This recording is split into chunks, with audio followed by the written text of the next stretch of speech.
어느 목사님 교회에 안수 집사님이 있답니다. 이 안수 집사님은 목사님의 아들인데 이 목회가 아주 작은 교회에서 목회를 하셨기 때문에 가난한 목회자의 집안에서 자란 아들입니다. 고등학교를 졸업하자마자 대학을 포기하고 장사를 했답니다. 그런데 그 장사가 얼마나 잘 됐는지 이 안수 집사가 표현하기를 돈을 자루째로 들고 나갈 정도로 돈을 많이 벌었답니다. 어린 나이에 사업을 성공하니까 세상 재미에 빠져서 세상 쪽으로 완전히 유혹에 빠졌답니다. 점점 하나님과 멀어졌고, 하나님이 그냥 놔두셨겠습니까? 사랑하는 자는 하나님이 반드시 징계하시더라도 되돌리기 때문에 사업이 갑자기 크게 어려워졌답니다. 모든 것을 다 잃고 결국 감옥까지 가게 됐다고 합니다. 그 감옥에서 다시 하나님을 만납니다. 철저하게 회개하고 감옥에서의 생활이 기도원과 같았다라고 표현할 정도로 그는 완전히 하나님을 만나게 됩니다. 이런 이야기를 목사님한테 쭉 얘기를 했었는데, 이 목사님이 이 안수 집사님의 이야기를 듣다가 이렇게 말했답니다. 집사님, 망하기를 잘했습니다. 망하길 잘했습니다. 이렇게 말했대요. 그러니까 그 집사님의 답변이 이렇게 말하더랍니다. 그때 망하지 않았다면 진짜 망했을 겁니다. 이렇게 합니다. 진짜 망했다는 것은 결국 뭘 말할까요? 하나님께 버림받는 걸 말합니다.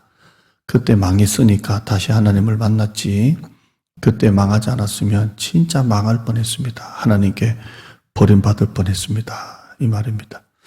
여러분, 세상에서 하던 일이 잘 안 돼서 실패할 때, 망할 때 그게 망하는 게 아니라 하나님께 버림받는 게 망하는 겁니다. 그게 가장 큰 실패입니다.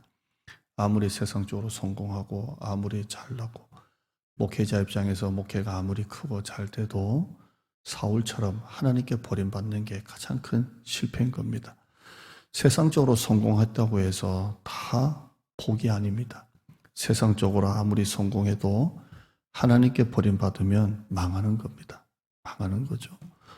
또 세상적으로 혹시나 실패해도 그걸 통해서 하나님을 만나면 그게 복이 되는 겁니다. 세상적으로 성공했다고 복이 다 되는 건 아니고, 세상적으로 망했다고 다 화가 되는 게 아닙니다.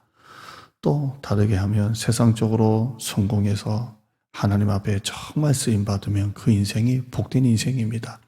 또 때로는 실패했더라도 그 실패 때문에 울고 하나님을 다시 회복하면 그게 복이 되는 겁니다. 오늘 이 말씀 보면 애통하는 자가 복이 있다 이렇게 말씀합니다. 우리가 때로는 어떤 일을 하다가 실패했을 때, 또 어려움을 당할 때, 육신의 질병이 찾아올 때, 아주 큰 어떤 고난이 올 때 마음이 가난해집니다.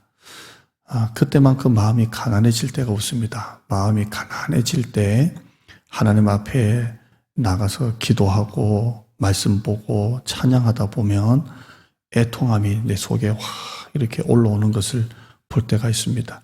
목회도 그래요. 목회를 하다가 어렵고 힘든 일을 만나서 내 힘으로는 도저히 이 문제를 해결할 수 없을 때 마음이 가난해집니다. 그 가난한 마음으로 하나님 앞에 딱 서면 애통함이 올라옵니다. 그래서 마음이 가난하다는 것과 애통한다는 것은 연결되는 겁니다. 가슴에 뜨거운 뭔가 울컥하는 게 올라옵니다. 그리고 눈에는 뜨거운 눈물이 나오는 것을 봅니다. 하나님은 우리의 신앙생활을 보실 때 이 애통함을 보시는 것 같습니다. 한나가 성전에 올라가서 자식이 없다고 애통했습니다. 성경에는 통곡했다고 되어 있습니다. 그런데 한나가 통곡하면서 울 때 하나님께서 그 한나의 눈물을 보셨어요. 히스기야가 이사야 선지자를 통해서 이제는 얼마 살지 못할 것이다, 집을 정리해라, 이 얘기를 듣고 웁니다. 애통합니다. 그런데 하나님은 그 애통을 보셨습니다. 성전에 세리가 성전에 올라와서 가슴을 치며 회개할 때 하나님이 그 애통을 보셨습니다.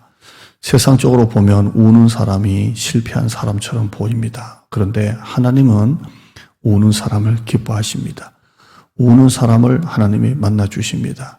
오늘 본문에 보면 애통하는 자가 받는 복이 있습니다. 위로를 받는다라고 말하고 있습니다. 우는 자를 주님께서 위로하시는 하나님이십니다. 때로는 성전에 올라와서 마음이 상하고 사는 게 힘들고 뜻하지 않은 어려움이 와서 눈물이 날 때가 있습니다. 그 눈물이 그냥 흐느끼는 눈물이 아니라 통곡 같은 눈물이 날 때가 있습니다. 근데 여러분 한번 가만히 생각해 보세요. 그때 하나님의 위로가 있습니다. 그때 하나님의 어루만져 주심이 있다는 겁니다. 요즘에 여러분의 신앙생활을 보면서 왜 하나님의 위로가 없지? 왜 하나님이 나를 위로해 주지 않지? 왜 하나님이 나를 안 만나 주지? 여러분, 질문이 잘못됐습니다. 이 질문은 처음부터 틀린 질문입니다. 이렇게 질문하셔야 합니다. 내가 하나님 앞에 애통을 잃어버렸는가? 내가 하나님 앞에 애통하는 사람인가? 이게 바른 질문입니다. 여러분이 하나님 앞에 애통하고 애통해하는 사람이라면 반드시 하나님의 위로가 있습니다. 그래서 여러분이 왜 하나님이 나를 안 만나 주시지? 왜 나에게 위로가 없지? 라는 질문은 틀린 겁니다. 여러분이 애통을 회복하기만 하면, 여러분이 하나님 앞에서 애통하는 자가 되기만 하면 평소에 전혀 느낄 수 없었던 그냥 교회 나왔다가 예배드리고 집에 가는 그런 신앙생활이 아니라 하나님의 넘치는 위로가 있습니다. 눈물을 닦아주시고 등을 만져주시는 하나님의 위로가 있습니다. 자, 여러분에게 묻겠습니다. 애통할 정도로 하나님을 간절히 찾습니까? 여러분이 하나님 앞에 정말 찐하게 마음을 다해서 울어본 적은 언제입니까? 여러분이 다시 애통을 회복하고 또 설령 삶에 아무런 문제가 없다 할지라도 하나님 앞에서 마음의 가난함을 가지고 나가면 여러분의 반드시 심령의 애통함이 흘러나올 줄 믿습니다. 하나님 감사합니다. 왜 내 신앙에 위로가 없을까라는 질문은 처음부터 틀린 질문입니다. 내가 하나님 앞에 애통을 잃어버리지 않았는가? 그 애통하는 사람인가를 먼저 보게 하여 주시옵소서. 우는 자를 위로하시는 주님이십니다. 히스기야가, 한나가, 세리가, 아들을 잃은 과부가 올 때 하나님은 위로해 주셨습니다. 오늘 우리가 교회에 나와서 세상 사람들이 주는 그 위로가 아니라 하나님이 주시는 진짜 위로를 경험하게 하여 주시옵소서. 눈물을 다시 회복하게 하시고 애통을 다시 회복하는 우리 성도들 되게 하여 주시고 마음이 가난한 성도들로 하나님 앞에 나가는 우리 성도들이 되어지게 하여 주시옵소서. 예수님의 이름으로 기도드리옵나이다. 아멘. 여러분 몇 가지 기도합시다. 교회 공예배 회복을 위해서 기도합시다. 정부도 이제는 완화라는 말을 쓰는데 5월 셋째 주일부터 이제 오후 예배를 드리려고 합니다. 여러분 기도 많이 해주시고 이 상태로 우리나라 땅에 코로나가 이제 멈추게 해달라고 기도해 주시고 또 우리가 5월 13일부터 온전한 공예배를 드릴 때 우리 성도들이 그때 한 사람, 두 사람 다 나와서 예배 드리게 하여 주시고 또 온라인으로 설교 듣는 성도들에게도 하나님께서 은혜를 주시고 평강을 주시도록 그렇게 기도합시다. 우리 하나님 앞에 간절히 기도하는 시간이 가지기를 바랍니다.